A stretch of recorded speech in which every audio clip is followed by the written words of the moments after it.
안녕하세요 여러분, 노마드입니다. 그리스 로마 신화 이야기 이어가 보도록 하겠습니다. 오늘은 아폴론 신드롬. 자, 가장 똑똑한 신입니다. 그러나 사랑에는 젬병이었습니다. 이 아폴론 신이요. 자, 아폴로 프로젝트라는 게 있었습니다. 1961년부터 72년까지 미 항공 우주국 나사에 의해서 이루어진 일련의 유인 우주 비행 탐사 계획이었죠. 왜 이런 커다란 우주 프로젝트에 아폴로의 이름을 붙였겠는가 생각해보면 이 아폴론이라는 이름 속에는 그만큼 스마트한 이미지가 담겨져 있기 때문에 그렇습니다. 이 아폴로 11호가 결국 발사되어서 달에 착륙하는 장면인데요. 인류 최초로 사람이 달에 도착하는 프로젝트입니다. 이와 같은 커다란 프로젝트에 아폴로라고 하는 이름을 붙여서 아주 이성적이고 합리적이고 빈틈없이 일을 해야 이 계획이 이루어질 수 있다라고 하는 그런 의미를 담아서 아폴로라고 하는 아폴로 프로젝트라고 하는 이름을 지었습니다. 아주 적절해 보이기도 합니다. 자, 아폴로 신은 신들 중에서 가장 완벽한 신입니다. 태양의 신에다가 다재다능한 신이고요. 아주 이성적이면서도 합리적인 신입니다. 그런데요, 이 아폴론에게도 치명적인 약점이 있었습니다. 그것이 뭘까요? 자, 아폴로는 말씀드렸던 대로 거의 완벽에 가까운 신입니다. 그리스 로마 신화를 보면 굉장히 다양한 영역에서 이 아폴로는 탁월함을 보이게 됩니다. 음악의 신이기도 하고요. 시의 신이기도 하고요. 예술의 신이기도 하고요. 신탁의 신이기도 합니다. 활을 잘 쏩니다. 전염병을 퍼뜨리기도 하고 전염병을 막기도 하고요. 의학의 신이기도 합니다. 또 우리가 잘 아는 대로 태양 마차를 보는 태양의 신입니다. 빛의 신이기도 하고요. 궁술의 신이기도 합니다. 이 각각의 영역마다 그리스 로마 신화를 읽어보면 수많은 이야기들이 담겨져 있습니다. 더구나 지금 이 조각상에서 보시다시피 그리스 시대의 조각상 중에서 이 아폴론 신의 조각상이 가장 완벽한 조각나멸구를 가지고 있습니다. 몸매도 아주 훌륭합니다. 더구나 그는요, 세상의 중심에 그의 신전을 가지고 있는 신이었습니다. 자, 이곳이 바로 델포이 신전입니다. 아폴론에게 바쳐진 아폴론의 신전인데요. 그리스 사람들은 어떤 것이 되었던 자신의 힘으로 해결하기 어려운 것, 삶의 지혜가 필요할 때는 바로 이곳에 와서 신탁을 받지요. 이 신전이 바로 아폴론 신전입니다. 그래서 아폴론은 예언의 신이기도 합니다. 자, 이 이야기를 좀 해보면요. 어느 날 제우스가 자신이 지배하는 세상의 중심이 어딘지를 알아보기 위해서 독수리 2마리를 동쪽으로 한 마리는 서쪽으로 이렇게 보내게 됩니다. 동쪽으로 또는 서쪽으로 출발했던 이 독수리들이 다시 만난 곳이 있는데 그곳이 바로 델포이의 파르나소스 산이었습니다. 자, 그 만난 지점에다가 제우스는 돌 하나를 가져다 놓았는데 그 돌의 이름이 바로 옴팔로스, 즉 배꼽이라는 돌이었습니다. 배꼽은 우리 신체의 중심이니 결국 이 지점은 세상의 중심이다라고 하는 그런 뜻이겠지요. 지금 이 돌들이 옴팔로스 돌들입니다. 후에 이제 만들었겠지만 하나는 야외 모조품이고 하나는 델포이 박물관에 보관되어 있는 소위 원품이라고 그렇게 말을 합니다. 자, 이 옴팔로스와 관련돼서요, 옴팔로스 신드롬이라는 용어가 있습니다.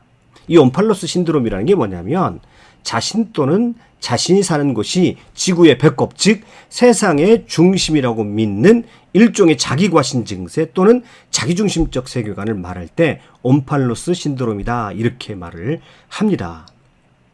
자, 이 용어를 보시죠. 지중해라고 하는데요. 이 지중해도 사실은 자기중심적인, 즉 옴팔로스 신드롬적인 사상을 표현한 말입니다.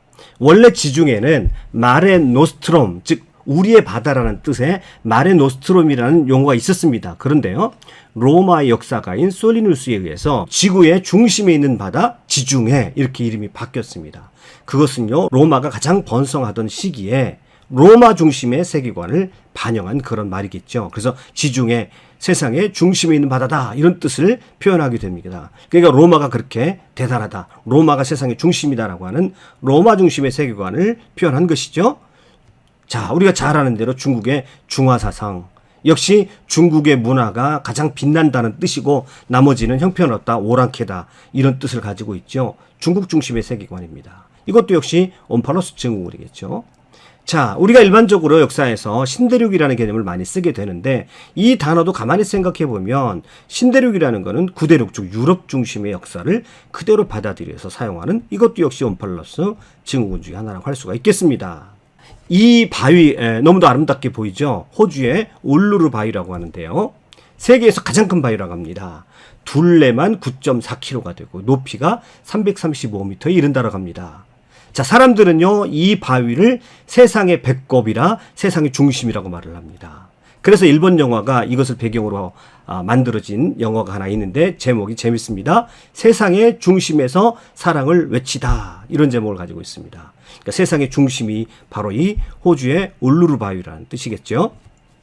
자, 또 안데스 산맥 아주 그 높은 지점에 해발 3,399m 지점 분지에 쿠스코라고 하는 도시가 있습니다. 이 쿠스코는요, 잉카 제국의 수도였습니다. 한때 100만 명이 거주했을 정도로 그렇게 거대한 도시였다고 합니다. 이 쿠스코 역시 세계의 배꼽이라 이런 뜻을 가지고 있습니다. 잉카인들은요, 하늘은 독수리, 땅은 퓨마, 땅 속에는 뱀이 지배한다라고 생각을 했는데 이러한 세계관에 따라서 이 쿠스코는요, 도시 전체가 퓨마 모양을 하고 있었다고 합니다.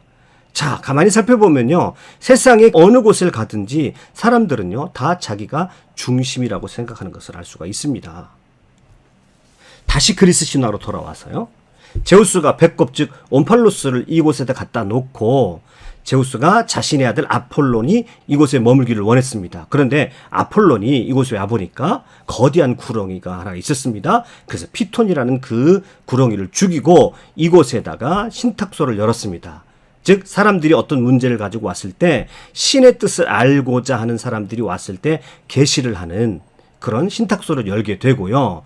자, 이곳에 여사제, 사람들이 신을 직접 만날 수가 없으니까 여사제 즉 오라클을 통해서 아폴론 신의 음성과 조언을 듣기 위해서 이곳으로 사람들이 몰려들기 시작합니다. 가히 아폴론 신이 세상의 중심이 되는 그런 순간이죠. 아폴론은 자기 스스로가 세상의 중심이라고 생각했던 신인 것입니다. 이제 아폴론의 이름은요, 아폴론은 그리스어로 표현했을 때 아폴론이고요, 로마식으로 말하면 포에부스입니다. 영어로 말하면 아폴로라고 보통 부르게 되죠. 태양신이기도 하고요. 그는 태양마차를 몹니다. 당연히 낮의 지배자이죠. 활의 신, 예술의 신. 어떻게 보면 그 이름 그 자체가 감정이 흔들리지 않고 이성적이어서 객관과 균형과 조화를 이루는 그런 신이었습니다. 아폴론은 말씀드렸던 대로 델포이에 아폴론 신전을 가지고 있습니다. 그곳에는 온팔로스가 있습니다. 그 온팔로스 위에 아폴론 신전이 세워졌습니다. 그는 세상의 중심의 역할을 하는 그런 신이었습니다. 정말 완벽한 신이었습니다. 그런데 세상의 중심에 있는 신이 딱 한 가지 서툰 것이 있었습니다. 그는 못하는 것이 없는 신이었는데 한 가지 서툰 것이 있었습니다. 그게 뭘까요? 여러분 짐작하셨겠지만 사랑이었습니다. 이상하리 많지 아폴론이 주인공으로 등장하는 사랑 이야기는 실패로 가득 차 있습니다. 아폴론의 별명이 여러 개 있는데 은궁의 신이라는 별명을 가지고 있습니다. 화살을 아주 잘 씁니다. 그래서 멋지고 큰 화살을 가지고 다니는데요. 어느 날 큐피트를 만났습니다. 역시 큐피트도 화살을 가지고 다니죠. 그의 손에 화살이 들려있는데 아폴론이 큐피트 손에 들려있는 그 화살, 그거를 비웃으면서 이렇게 말합니다. 야, 큐피트, 화살을 들고 다니려면 적어도 나 정도 이렇게 멋진 화살을 들고 다녀야지 너 그게 뭐냐라고, 남자 자식이 그 조그만 화살을 들고 다니니 창피하지 않니라고 면박을 줍니다. 아마 장난 삼아서 큐피트를 조롱한 것 같습니다. 이 말을 들은 큐피트가 자존심이 확 상했습니다. 그리고 언젠가 기회가 되면 복수해 주리라고 다짐을 합니다. 어느 날 아폴론과 다프네라고 하는 요정이 만날 것 같은 상황을 봅니다. 그 상황에서요, 큐피드가 화살을 쏩니다. 자, 사랑의 화살을 아폴론에게 쏩니다. 그리고 납화살, 증오의 화살을 다프네에게 쏘아버렸습니다. 자, 그 화살을 맞은 다음부터요, 아폴론이 정말 다프네를 쫓아다니면서 구애하기 시작합니다. 그런데요, 아폴론이 접근해 오면 올수록 더욱더 다프네는 끔찍하게 싫어합니다. 다프네는 필사적으로 도망을 합니다. 지금으로 말하자면 아폴론은 거의 스토커에 가까운 그런 집착을 보이고 있습니다. 어느 날도요, 아폴론이 자신을 향해 접근해 오자 필사적으로 이 다프네는 도망을 합니다. 그런데 이날은 거의 아폴론 손에 붙잡히기 직전이 되었습니다. 그러자 이 순간 다프네는 자기가 붙잡히는 것이 너무 싫어서 강의 신인 자신의 아버지에게 이렇게 간청을 합니다. 저를 살려주세요. 땅을 열어 저를 숨겨주시든지 아니면 저의 모습을 변하게 해주시든지. 다프네의 말이 끝나자 그녀의 몸이 굳어버리기 시작합니다. 점차 월계수나무로 변해가는 것입니다. 이 두 조각을 보시죠. 자, 이 조각은 너무도 유명한 조각인데요. 베르니니의 아폴론과 다프네입니다. 다프네가 점차 월계수나무로 변해가는 것을 볼 수가 있습니다. 자, 끝내는 다프네가 월계수로 변해버렸습니다. 아쉬운 마음의 아폴로는 그 월계수 잎을 따다가 월계관을 만들어서 자신의 머리에 올립니다. 그리고 그 나무를 자신의 상징의 나무, 신목으로 삼았습니다. 그리고 이후에 아폴로는 시인들에게 월계수관을 머리에 올려주고요. 로마인들은 승리자에게 월계관을 머리에 올려주었다고 합니다. 자, 그러면 정말로 아폴론이 사랑에서 승리한 것일까요? 사실 어떻게 보면 이것은 아폴론의 패배를 상징하는 것인데, 아폴론은 월계수로 변한 그 다프네의 그 월계수 나무에서 가지를 떼어서 자신의 승리의 상징으로 만들었다는 게 기껏 사랑을 표현하는 방식이었습니다. 사실은 실패의 상징이라고 할 수가 있겠죠. 자, 이렇듯이요. 자신을 완벽하게 생각하는 사람들, 지나치게 이성적인 사람들은요, 오히려 어떤 순간에 이르게 되면 지나치게 비이성적인 집착을 보이게 됩니다. 그 사랑에 있어서도 아주 냉정하고 이성적인 사람들은요, 집착에 빠질 가능성이 훨씬 오히려 역설적으로 크게 됩니다. 자, 두 번째 사랑의 사건인데요. 코리니스라고 하는 공주와 사랑에 빠집니다. 아폴론이. 그러니까 아폴론은 코리니스와 무척 사랑을 했지만 그는 굉장히 바쁜 신입니다. 태양마차를 몰아야 되기 때문에 또 여러 가지 일로 굉장히 바쁩니다. 바쁘기 때문에 자주 만나러 갈 수가 없었습니다. 그런데요, 어느 날 까마귀 한 마리가 와가지고 이 아폴론에게 뭔가 말을 전합니다. 그 말을 듣고 아폴론이 몹시 화가 났습니다. 까마귀는 코리니스가 젊은 남자와 친근하게 지내고 있다는 것을 보았다라고 그렇게 전달하는 겁니다. 까마귀의 이 말을 듣고요, 아폴론이 순식간에 질투가 불타올랐습니다. 아폴론은 화가 나서 견딜 수가 없었습니다. 끝내 자신의 화를 이기지 못했고요, 그는 둘을 화살로 쏘아버리고 말았습니다. 은궁의 신이 쏜 화살이니 잘못 맞힐 리가 없죠. 정확하게 코리니스하고 젊은 남자가 그 화살에 맞고 죽어버립니다. 그런데요, 아폴론의 화살을 맞고 죽어가던 이 코리니스가 이렇게 희미하게 말을 하는 겁니다. 아기를 낳고 죽고 싶어요. 이렇게 힘없게 말하는 것이었습니다. 사실 알고 보니까 이 까마귀가 잘못 보고 한 얘기거든요. 진실을 확인하지 않고 경솔하게 연인을 죽이고 말았던 것이죠. 자, 이 이후에요, 죽어가는 코리니스의 뱃속에서 꺼낸 아들이 바로 의술의 신으로 알려진 아스클레피오스입니다. 아무튼요, 아폴로는 한없이 선한 신이기도 했지만 한없이 잔인한 모습도 자주 보이게 됩니다. 이 잔인함이 상대에게 커다란 고통을 주지요. 자, 이성적인 사람들, 특별히 자기가 세상의 중심이라고 생각하는 그런 경험을 가지고 있는 사람들은요, 가끔 가다가 남들이 깜짝 놀랄 만한 그런 냉정함과 잔인함이 드러날 때가 있고요. 그것이 때로 사랑을 망치는 경우도 적지 않게 보인다라고 하는 것입니다. 자, 세 번째 아폴론의 사랑 이야기를 해보죠. 이번에는 아폴론이 시빌레라고 하는 무녀에게 사랑의 감정을 느낍니다. 그래서 사랑을 고백합니다. 그런데 그는 사랑에 실패한 경험이 너무 있으니까 이번에는 거래하기로 작정합니다. 시빌레에게 말을 합니다. 네가 내 사랑을 받아주면 네가 원하는 소원을 들어주겠다. 이렇게 말합니다. 그러니까 그 거래를 받아서요, 이 시빌레라고 하는 여인이 갑자기 땅바닥에 흙을 한 움큼 주면 이렇게 말합니다. 이 알갱이의 수만큼 생일을 갖고 싶어요. 이렇게 말합니다. 이건 뭘 말합니까? 오래 살고 싶다는 얘기죠. 자, 그러니까 바닥에서 흙을 한 점 주었으니까 그게 얼마큼 되었을까요? 아마 한 1000개쯤 되었던 것 같습니다. 그러나 그렇게 오래 살게 해주었는데도 시빌레는 이상하게 아폴론의 사랑을 받아주지 않았습니다. 냉정합니다. 그러자 아폴론이 화가 나서 이 시빌레에게 벌을 주어버립니다. 흙의 알갱이만큼 살게 해달라고 네가 나에게 청을 했으니 내가 그대로 들어주겠다. 그러나 네가 청춘이란 소리는 나에게 하지 않았으니 오래 살기는 살 때 늙은 채로 오래 살아라. 자, 이것이요, 미켈란젤로의 작품입니다. 자, 미켈란젤로 시빌레에서 시빌레가 굉장히 늙은 여인으로 나오죠. 천년을 살은 여인입니다. 자, 늙은 채로 오래 사는 거죠. 결국은요, 시빌레는 이렇게 늙은 채로 아까 말씀드렸던 대로 천년을 살았습니다. 나중에 누군가가 소원이 무엇냐고 물으니까 시빌레가 나의 소원은 죽는 것이다 라고 말했다라고 합니다. 자, 또 하나의 사랑 이야기를 보죠. 이번에는 카산드라 컴플렉스에서 제가 말씀드렸던 내용인데요. 한 번은 또 트로이 공주인 이 카산드라에게 마음을 빼앗깁니다. 그래서 이번에도 거래를 합니다. 네가 내 사랑을 받아주면 네가 원하는 것을 해주겠다. 그랬더니 카산드라가 뭐라고 말하냐면 예언하는 능력을 주세요라고 합니다. 그래, 알겠다. 내가 너에게 예언하는 능력을 주겠다라고 말했는데요. 자, 그렇게 거래를 했으니 자, 카산드라가 자기의 사랑을 받아줄 줄 알았습니다. 그런데 웬일인가요? 이번에도 역시 카산드라가 예언하는 능력을 선물로 받고도 아폴론의 사랑을 받아들이지 않습니다. 아폴론에게 냉정하게 대합니다. 화가 난 아폴론은 이번에도 또 카산드라에게 벌을 내리죠. 네가 예언하는 능력을 갖고 있긴 할 것이나 그러나 너에게는 설득력은 없어질 것이다. 그러니까 아무리 예언을 하면 뭐합니까? 설득력이 없어지니까 사람들이 믿질 않는 것이죠.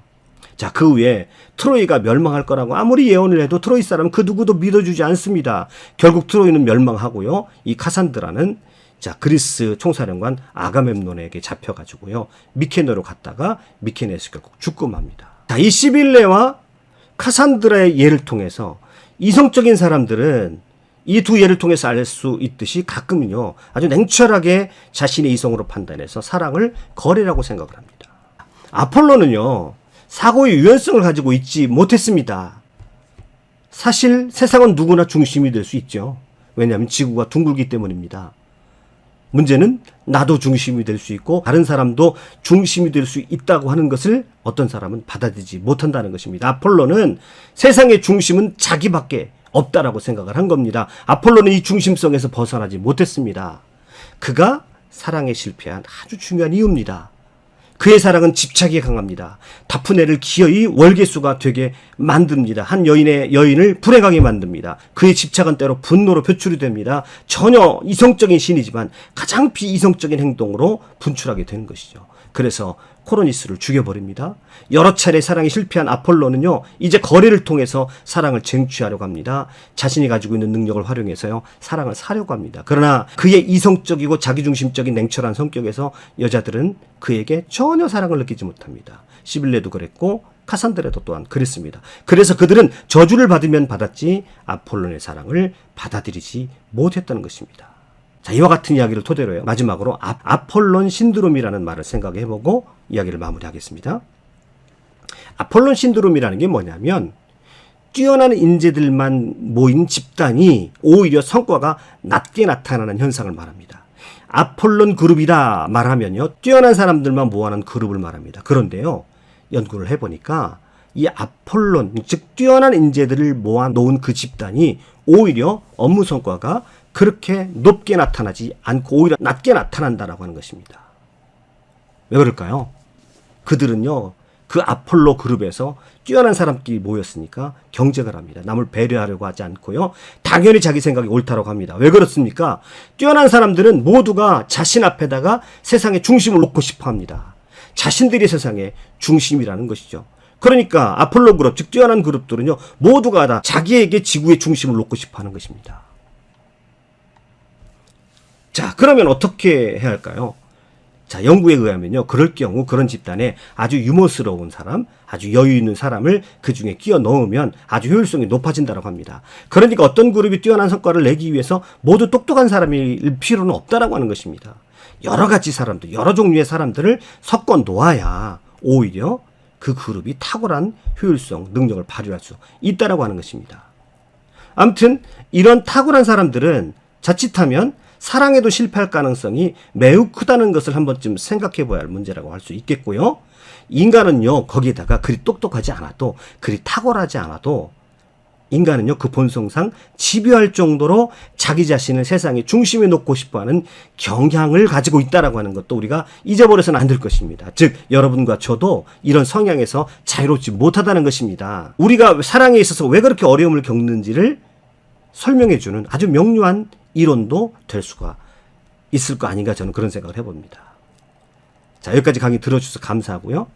여러분은 다른 것에서는 실패하셔도 적어도 사랑에서는 성공하시기 바랍니다. 아니, 조금 더 겸손하시면 내가 세상의 중심이 아니라 다른 사람 모두가 다 세상의 중심이 될 수 있다는 것을 열린 마음으로 받아들이게 되면 일에도 사업에도 사랑에도 성공할 수 있는 가능성이 훨씬 커지지 않을까, 그런 생각을 해봅니다. 여러분의 건투를 빕니다.